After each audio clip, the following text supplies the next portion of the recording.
Donc les frères Martel, Yann et Joël, sont deux jumeaux qui vont travailler toute leur vie ensemble.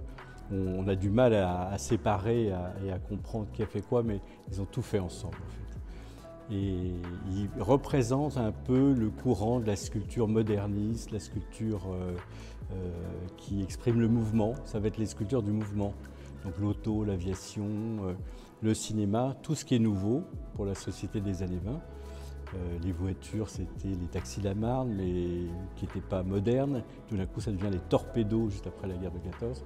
On va très vite, donc on va créer aussi par exemple des mascottes automobiles, des bouchons de radiateurs, qui sont une des belles parties de l'exposition, parce qu'on a pratiquement la totalité des bouchons de radiateurs créés par eux. Donc ça exprime le vol, le vol d'oiseaux, du faucon, c'est ça l'art déco, c'est le mouvement. Et donc ils sont sans doute les sculpteurs qui représentent le mieux le mouvement art déco. Malestévince devient un architecte en vue à partir d'Expo 25. Ces arbres cubistes sont une publicité extraordinaire. Juste à côté, en face des arbres, se situe le pavillon de Roubaix-Tourcoing. Et Paul Cavrois présente ses produits textiles, le tissu d'ameublement. Et en sortant du pavillon, il tombe sur ces arbres modernes. C'est un moment charnière dans sa vie puisqu'il pense se faire une belle maison, mais il ne veut pas faire comme ses frères ou comme les habitants de Croix, c'est-à-dire des maisons néo-normandes, magnifiques, mais qui pour lui ne sont pas assez modernes. Et donc là, il trouve son architecte tout d'un coup. Donc il va visiter Malestévince chez lui et également l'atelier des frères Martel.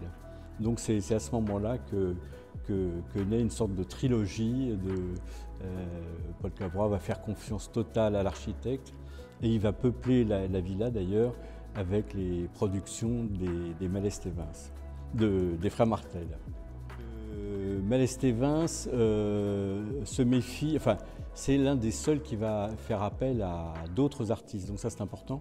C'est pour ça qu'on le situe plutôt du côté des architectes art déco.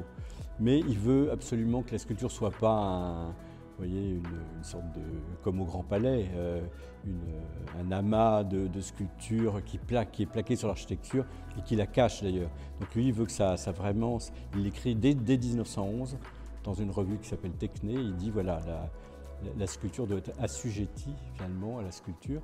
Et ces champions, il les trouve au Salon d'automne, puisque les frères Martel présentent une maquette d'un monument à Debussy. Et là, c'est la piscine de Roubaix qui va présenter ça dès ce soir. Et il se dit, en voyant ce monument, c'est-à-dire une sorte de mur troué par la sculpture en ronde-bosse, mais aussi avec des bas-reliefs, il s'est dit, c'est eux. En fait, là, ça lui convient.